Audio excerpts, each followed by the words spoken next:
Hey, this is Billy from Perma Pastures Farm, but I'm not at Perma Pastures Farm. I am at Miracle Farms up in Quebec. And it's so awesome how many people you meet because they came all the way from France to be here right now. And it's so cool to be around. It's cool when you do things like this because you meet people from all over the planet that you automatically have a connection with. So what are your names and what are you doing here? Apparently this is a gift. Ladies first. I'm Kate. And they call me Walter because I got a Flemish Belgian name. It's unpronounceable. Yeah, it's a gift. Actually, Kate gave me for my birthday the journey to the Miracle Farms in Quebec because I'm quite a bit of a fan, and we have a nursery and an orchard, which is a bit designed, which is inspired by his plant design. So it's quite. I've been following him since 12 years, and it's really nice. We saw the movie 12 years ago, and we had like, wow, this is what we want to do. And then we installed ourselves in France, and we started planting. And now the beginning of the orchard is 9 years old, and we have 9 years, 6 years, 3 years old, different stages of orchids. On 1.5 hectares, we planted. Yeah. So you make a living doing this. You've taken this and you've built a farm out of it, and you make your living. We mainly make a living out of the nursery. Yeah. So we sell plants online, and actually we designed our forest garden fruit hedges based on the need to have the most genetic choice possible to multiply in the nursery. So that was actually the basic need for our design. So, but we were really inspired by the thing that Stefan is, for me, the first person who systemized forest garden, multi-layered planting systems. For me, he's one of the first persons in the world who did that. That is exactly what drew us to him as well. Mm-hmm. Also with his systematic way of being able to prune, where you would go out there with somebody in a pruning course and they would say, well, I feel like I'd pull this branch, but no, he showed us the French way where do you want a tree or do you want a fruit tree? Yeah. And it's so awesome that we all arrive at the same place with the same. So you saw the video and it inspired you to do so much too, just like it did with us. Yeah, it was nice. And here it is. We all make a living doing it now. At the other side of the world. So maybe we can get over there and visit you sometime. Yeah, so, sure. Please, Sure. come over. So let me ask you, both of you originally came from Belgium, right? Yeah. And so here you are in France. You make a living doing this. Are there many people over there doing what you're doing right now with this structure, using his methods? It's starting to grow. It's starting to move. But we were really the first ones actioning it. Actually, we have the oldest fruit hedge garden in France. That's for sure. Really? But it's starting to grow. And actually, the thing is, it's. I think we're gonna start to have the return to go in the direction of professional systems. Actually, my questioning today is forest garden is really nice family, get some animals in there, pick some fruits, let things grow, as long as you plant trees, there's no problem. But now the questioning is how to get to professional systems. So this is slow scale, auto harvesting. And actually what my questioning is, if we want to go to big orchards, like 10 hectares, 15 hectares kind of orchards, what can we learn from this one, or what can we learn from ours to install professional agroforestry systems? I see. So to move from the level you are into a more commercial setting. Yeah, because we got lots of fruits now, and what to do with them. So we ask farmers around, just come and pick, and they came and it's like, we don't understand your garden. Where's the fruits? And then there's all layers on the soil, so they cannot pick easily. Then we had even one who make alcohol. We asked him, come and pick the fruits. We come and shake the trees, man. Prunes. You just we take had everything. So many prunes this year, and he came and he said, I cannot harvest.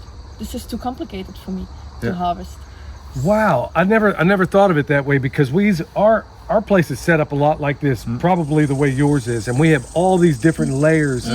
And I think to the outside world, it's a little bit confusing because most orchards, it's going to be lines and rows of trees that are maybe 5 feet apart. And so you can shake them and there's all harvest. I see. So that's a little bit confusing for the people that you're working with. Yeah, actually, it is, and well, it's a whole questioning at how. I think the underlayers we got to go.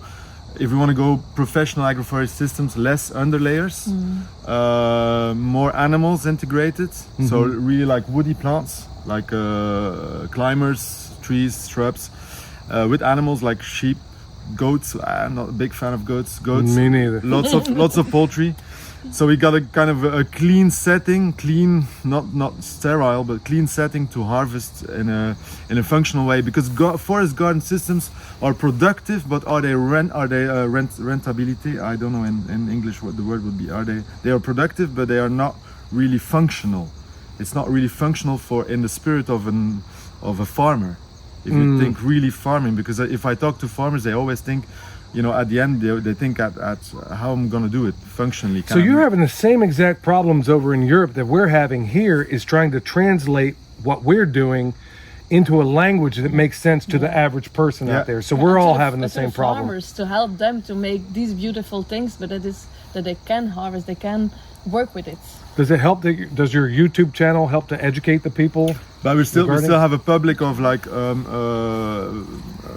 small growers, micro farms, families. That's our public, and it's a kind of a mission. I wanna find a connection between these two worlds, because permaculture did not kind of succeed in going big, and we can learn so much from multi-layer, diverse plant systems, but we gotta kind of find the connection, the synergy between the two. Right, we're looking for the same exact thing. We're trying to find that overlap, and then we've also done that where we integrate our sheep into our forest systems, our forest gardens, and also our chickens. Yeah, and we're finding that as we do that, the fertility, everything goes way up, everything does way better, the pastures do better, everything does better.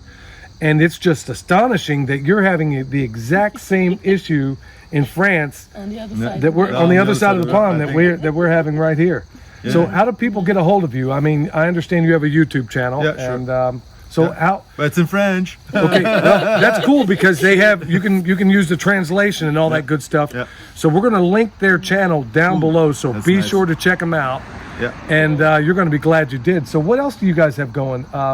So right now, do you have any animals at all within your systems, or is that something you intend to? We got sheep, but actually we're kind of getting more and more away from the farm to get inspired. Actually, our mission now is we got people working with us who do the nursery and do the forest garden, and both of us will get away more and more. Like here we are, to get inspired. Actually, we want to get inspired, and we want to find that connection. So that's our mission for 2024. Yeah.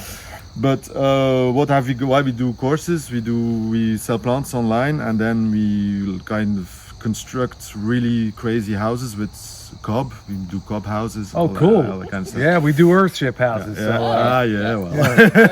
Same, but different. Yeah. So wow, it's amazing how much overlap we have, and how easily you can make friends when you go to courses like this. Yeah. Just like that, you automatically. Who knows? I may get on the first thing smoking over to France and hang out with my new friends. So be sure to check them out. Subscribe to the YouTube channel. You're going to be glad you did. So your YouTube, just say the name of your YouTube and your and your website too. Yeah. So it's Atmosvert. It's ATMOSVERT. Arrobase, no, in English it's @atmosvert, and the website is www.atmosvert.fr, France. You're going to be glad you checked them out. Really cool people, and it's been a joy to get to know them. And be sure to check them out. Who knows? Maybe the next thing you'll see is me over in France hanging out with them. Cool. Yeah. We'll see you next time. Come over. Bye. Bye.